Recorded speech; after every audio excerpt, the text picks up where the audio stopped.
Hey guys, it's your girl AFM Stories and you're welcome back to my YouTube channel. And today I'm going to be talking about the different types of student accommodations that are available in the UK, and I'm going to be comparing them through a pros and cons pathway. So this is for someone who wants to, maybe you're a first year student or you're a master's student and you're just trying to think of, okay, what are the opportunities available? What are the different types of accommodations available? And which one is right for me, basically. So I'm going to be educating you on the different types of accommodation. Before I move forward in this video, please hit the like button. Please subscribe to my YouTube channel if you haven't already. I create content on scholarships, admissions, and student lifestyle. And also, please share my channel. And as this video progresses, you can drop a comment as well. Okay, let's get right into the video. So what are the types of accommodations available to you as a student? The first type of accommodation, obviously, is the university provided accommodation. Now, what this means is it's your university that owns the accommodation. You pay your fees, accommodation fees to the university. Your school provides it for you. And yeah, so and most times is mostly located in the school or around the school area.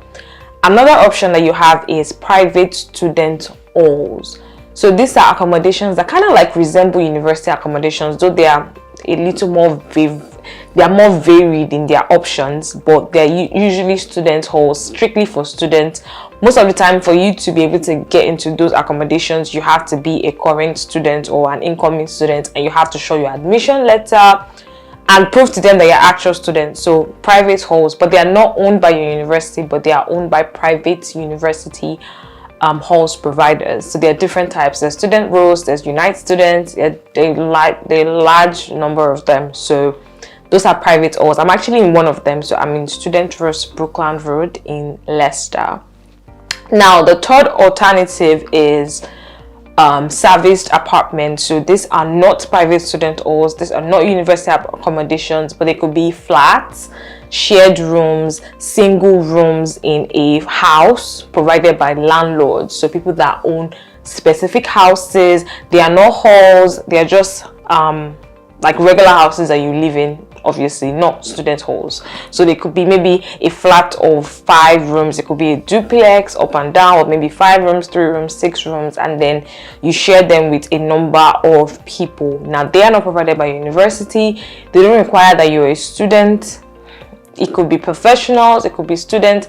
There are a wide variety of people that can be in them, though some obviously specify that they want students, but most of the time obviously is for anybody, literally. So that's the first thing I need to do. So these are 3 major options that are available to you. Now next thing is, okay, these are the options, right? So which one is good or bad? I cannot say that there's one that is better than the other, because different people go for the different accommodations based on different reasons. And I feel like as I progress in this video, depending on the things that I say, you'll be able to say, okay, maybe this is not for me, maybe that one is for me, depending. So the first thing I like to talk about is the contract length.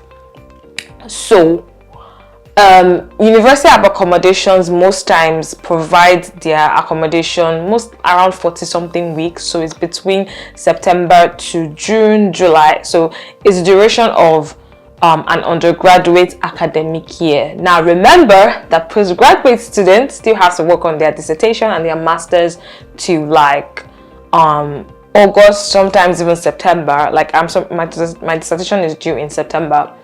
So in that kind of length, is really short, is really quick, and a lot of students are not even done. So people that maybe take extensions, people that take deferrals, people that maybe their course was elongated for some reasons. After July, after the 44th week, it's over and you have to move out and go somewhere else.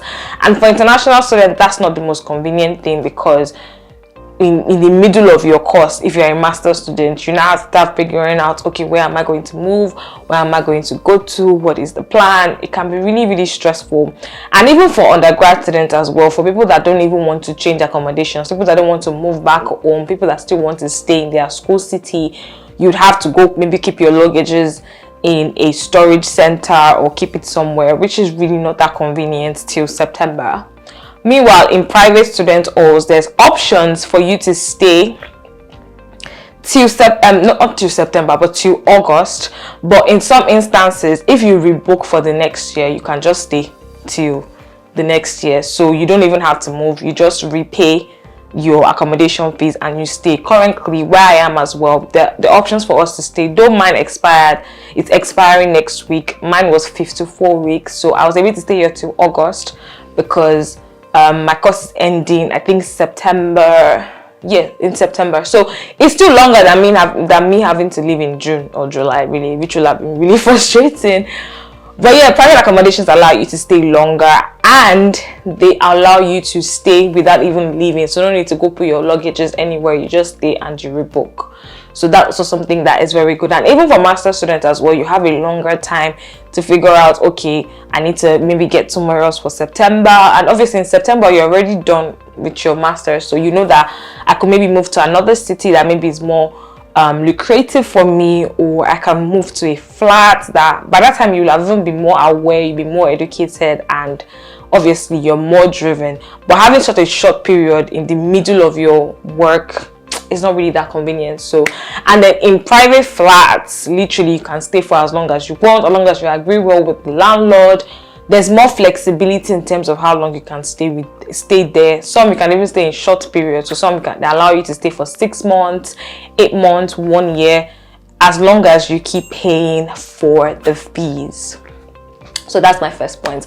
The next point is the need for a guarantor.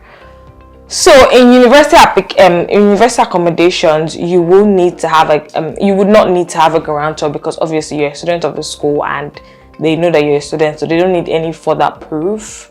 But in private accommodations, private student halls, which is one I'm staying in, I needed to provide a guarantor. In landlord provided flats and rooms, you also need a UK guarantor.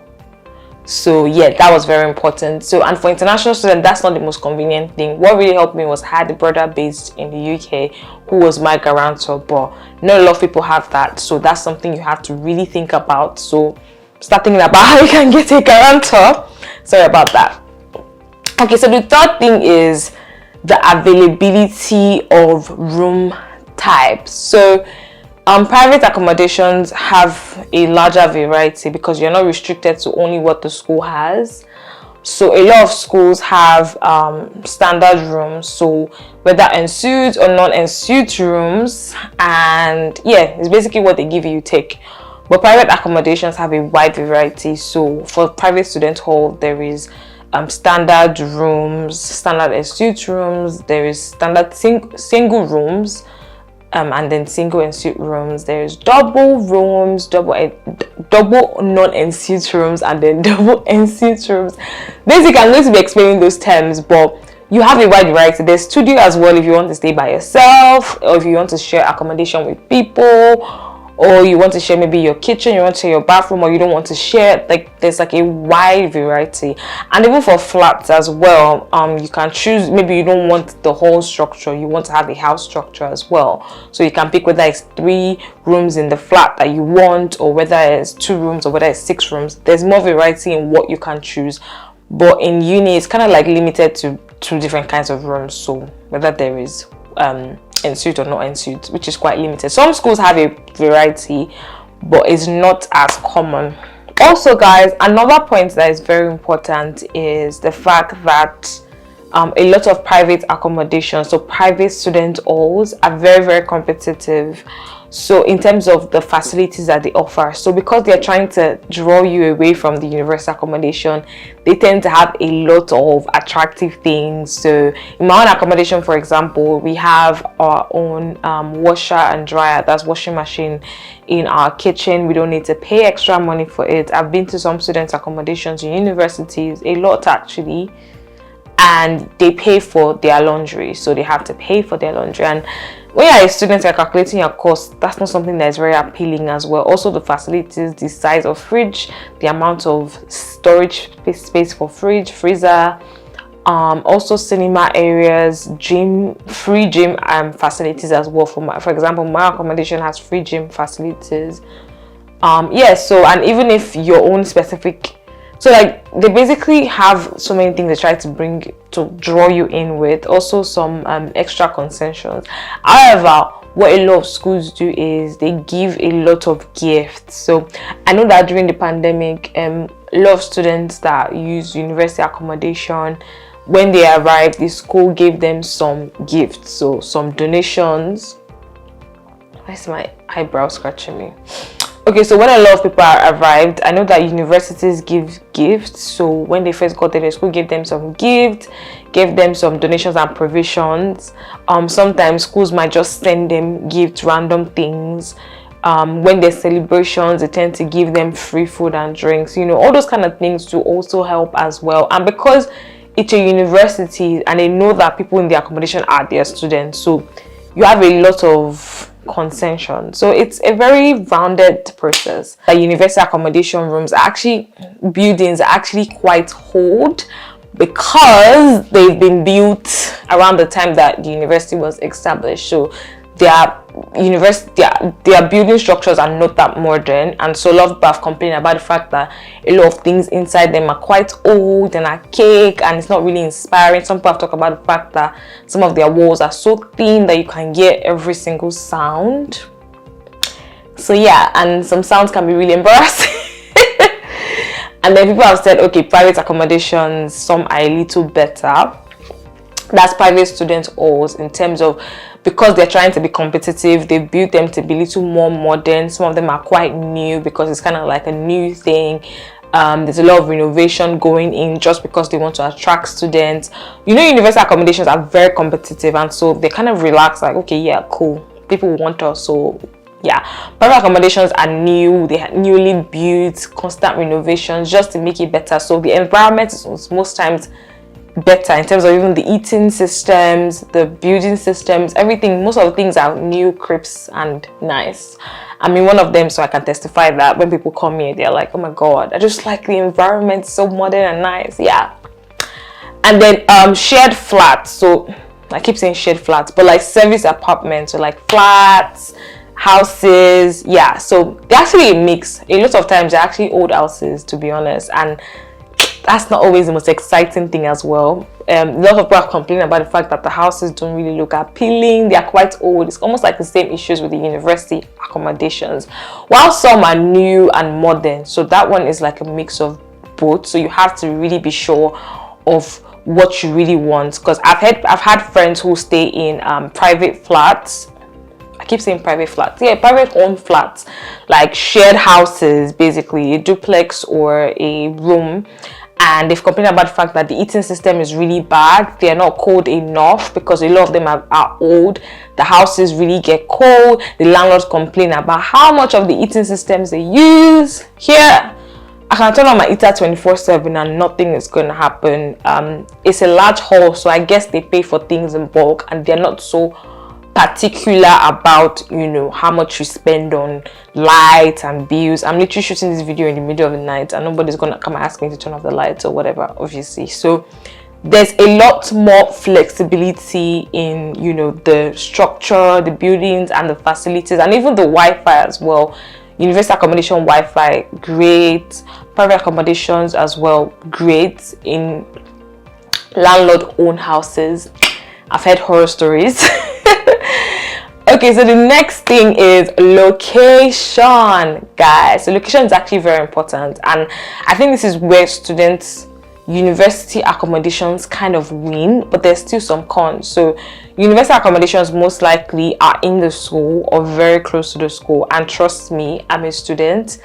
That feeling of being very close to your university is a good feeling. You just want to be around the university. It helps you to want to read, want to go to library, want to be close, even for lectures as well. So you don't want to be far away and then think about, oh, I have to go into a bus, or I have to take a 10-minute walk or a 15-minute walk, or I have to go into a car to be able to get to school. You just want to wake up and just throw on something and just go straight to class or go to the library. That's one of the ways university accommodations win. And also there are things in the university accommodation community, so affordable food that you can buy from the cafeteria. I think I'll just even add this into this location part. So a lot of university accommodations allow you there's option for self-catered or university catered. So what this basically means is, if you're self-catered, obviously you figure out how you're going to cook your food and eat. But if you're university catered, there's a meal plan for you. So sometimes it can be breakfast and lunch, or breakfast, lunch, dinner, or breakfast and dinner, whatever. But you add it to the accommodation fees, and you don't have to worry about food. For example, if you're not someone that likes to cook, you're not someone that likes to go shop, or maybe you're bad with budgeting and you don't want to be broke or stuff like that. So yeah, but the cons of that is most of the time the food is really shit, and even for international students, you might not really like their food. Yeah, I have a lot of videos about that. So yeah, because it's not something you're used to, and you don't want to be stuck with a particular kind of food that you're not really used to. So that's what but then obviously, even if you don't do the catering option, being in the school accommodation allows you to get free food. So there are many meal plans in my school around when I go to school, when I go to the library to read, and I see £3 meal deals. Though it's actually in a lot of supermarkets as well, but just that proximity of coming out of your room if you're lazy, just go to the cafeteria, get really cheap food and eat and all of that. It's a very good feeling as well. However, another con of that is if your school is not close to the city center, you might be far from the city center. And one of the ways private accommodations could be very competitive is if they are close to the city center, or if they are closer to train stations and things like that. And even for service apartments as well, if they might be closer to the city center as well. So you have to choose whether you want to be close to library, lectures, or whether you want to be close to fun, experiencing the UK, living your best life. So it's really a mix. But beyond that, I feel like above all, depending on your city, because cities are different, universities are different, you still want to pick one that is really close to school, or at least a good compromise. You don't want to be spending a lot of money on transport. So even if it's not that close and it's just a few minutes walk, or yeah, it's not far or not in the middle of nowhere literally, it's still worth thinking about, because it's not everybody that's going to get university accommodation, and not everybody even wants university accommodation. Anyways, let's move on from the location. So another thing also is flexibility of who you can live with. So this is very important. So for university accommodations, you can't choose who you're gonna live with. You can give them your preferences, the kind of people that you like or what you like, but you literally can't say, oh, I want to live with these people, because it's competitive and they want to be able to give as many people as possible, and they don't have the time to be customizing who you're going to live with. And trust me, because university accommodations, you share something. So even if you do like an institute, or you will still maybe share kitchen and common areas, and you don't want to be stuck with people that you don't really care about. If you have the option to choose the people that you want, it's always a good idea. So anyways, for university accommodations, you can't really choose who you want to stay with, so they can just give you anybody. Meanwhile, private accommodations, if you're a group of 3, group of 4, group of 5, or you've met a couple of people on Facebook group, or you've spoken to some students and you want to bring people together, or maybe your friends, you guys are 2 and stuff, you can choose who you want to stay with. So you can write to them or speak to them, okay, we 4 of us want to stay together and stay together. And then you can also even be a little more specific about the kind of people that you like to stay with, so the gender and other important characteristics as well. And then for private serviced apartments, that is flats, you can literally say, okay, we're a group of 5 and all of us want to take this house together. So that's a very good option that you have. Another thing also is flexibility of living. So university accommodations tend to be a little restricted with you having external people living with you. So for having people maybe over for a long period of time. So for example, I'm in a private hall and I've had a friend who has stayed here for like a month at a time, and literally nobody came to see anything. So I've heard of people who maybe their spouse wants to come and visit them, their spouse wants to check them out, their friends wants to come visit them. A lot of university accommodations tend to be really restricted, and especially because of the pandemic, there's been a lot of restrictions in who you can allow and all of that. In a lot of private accommodations, there's more options, though there are some exceptions to the rule. There are some accommodations that are still really rigid, but the large majority of private accommodations, that's student halls, private student halls, they are still a little more flexible in who can come visit you, who can come stay with you, and things like that. And then service flats, excuse me, it's your house, you're like an adult, so you can literally have anybody over. And a lot of those service flats, you can even be two people that will share a room together, so you can take a room, like a double room for that's for like a couple. That's also a very good way to save cost. And also, I forgot to mention this as well. So for example, if you're a family person, so you have your family with you, so maybe you're married with kids, it's not very convenient to squeeze your entire family in a student accommodation in university. Would they allow your kids? Your kids might be making noise and things like that. It's a little dicey and difficult to get university accommodations for people that are married with kids. For private halls as well, it's still a little dicey. Most of the time, the best options for people who are married with kids is mostly service apartments. So you can pick maybe a couple, and then you and your wife or you and your husband can stay together, and then with your kids as well. So private accommodations can be better and even cheaper. And then, or if you're two friends and you want to split the bills, you don't have money for a full accommodation, you can share a room with somebody. But mind you, you have to be 100% sure, because once you sign the contract in this country, that's it. You can't switch. So be very sure that you want to spend that long period with one person. Like, I wouldn't even advise sharing a room, but obviously I know that there are different circumstances, and that's something that I also like to talk about, because all these are different pros and cons, but money is very important. You also need to consider how much you have and how much you're willing to invest in them. Private apartments tend to be cheaper, not even a little cheaper, especially for the houses and the flats. They tend to be really cheaper, but then you have to be really careful. So I think I'm even going to move on to the next point. So there's risk of you being scammed, especially if you're an international student and you can't really come check out the place, you can't really speak to them. There is risk of you being scammed. For university accommodations, the chances of that is really low. Private accommodations that require you to be a student, the chances of that is also really low. But landlords, chances of that is really high. So you have to be 100% sure that all of your bills are included. There are no hidden charges.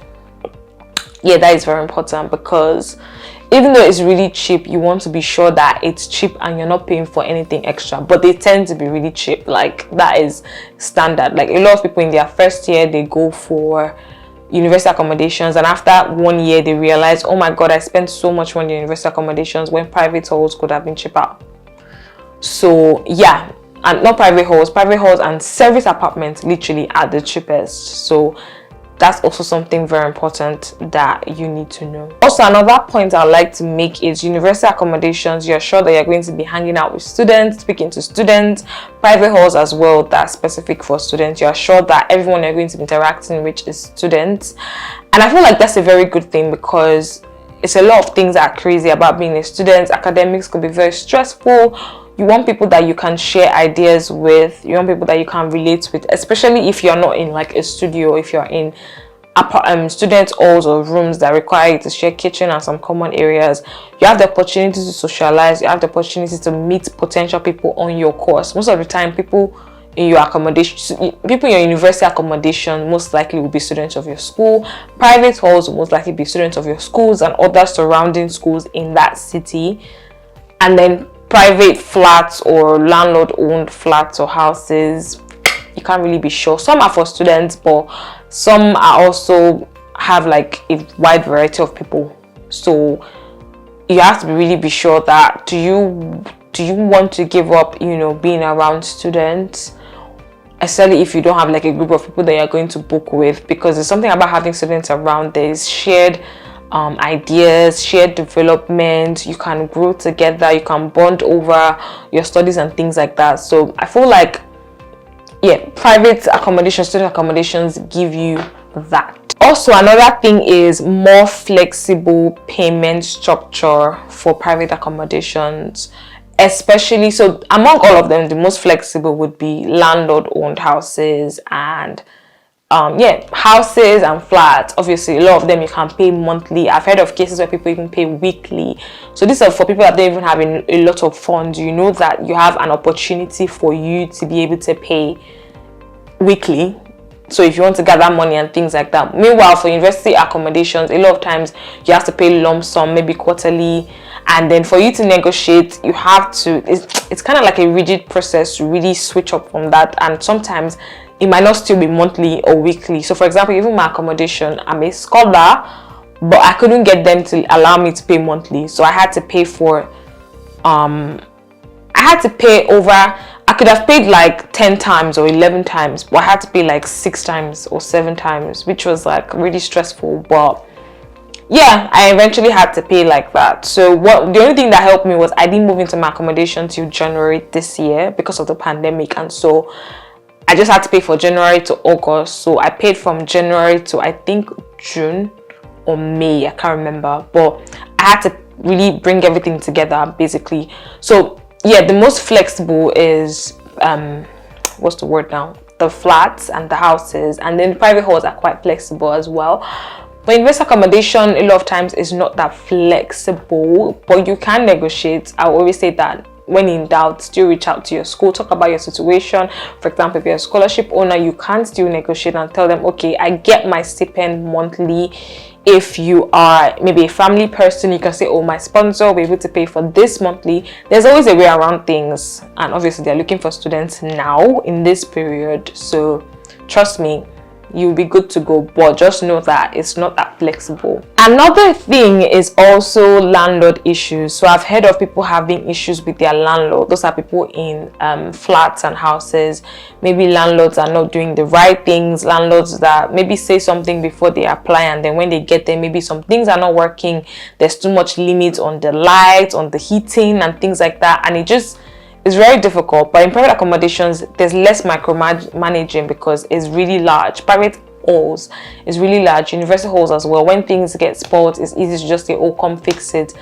In shared housing or private houses, or I don't know why I keep mixing up the name of that, but in that one, you have to really be sure that you're not the one covering the bills of things spoiling in the house. So yeah, that's something you really need to discuss. And there's also risk of, you know, they're not even showing up to fix things, and because there's no like major school body to fight for you, it's quite difficult. But in university accommodations and private halls, they have a reputation to protect, so yeah, they're going to stick with that as well. So finally, my own advice for you personally, because I know that you're trying to wonder, okay, what does Faith think? I believe that if you're not a family person, so you don't have husband, wife and kids, and if you're a first year or master's student, I would advise private student halls that are close to your university, or university halls that are en suite. But then if you're a second year student, a master's student that has family or has a group of friends or scholars, you're coming together, I would say a private house, because it's cheaper and you just have to do more rigorous search to ensure that you're getting your value for your money's worth. You guys can even come together. I'm going to have a video basically on how to choose university accommodation, what you should do before you choose an accommodation. But I hope that this gave you the lowdown of the different types of accommodation and the opportunities available. If you found this video useful, please hit the like button, drop a comment, subscribe to my channel, share this video, share the word. Tell me what really resonated with you, and if you're currently in the UK and you have any tips for current students, please drop them in the comments below. I know you might be curious about where I am. I'm currently in Leicester, so yeah, there might be some Leicester ideas in this. If you have any video requests, please let me know. Alright guys, thank you for watching and bye.